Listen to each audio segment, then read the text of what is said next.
gumagawa ng sarong-song or alisuso. Ito ang aming ingredients nito ay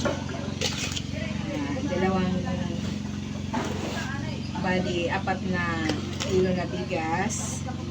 Pagkatapos, ang nyug, yung bata pa or coconut, yung coconut, ang aming ihinalo dito. Tapos 1 kilong asukal.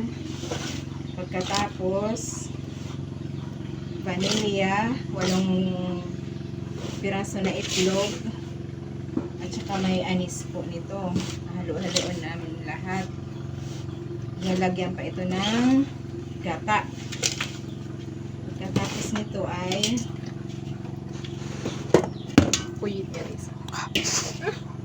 babalutin na namin mamaya. Patutukuin muna.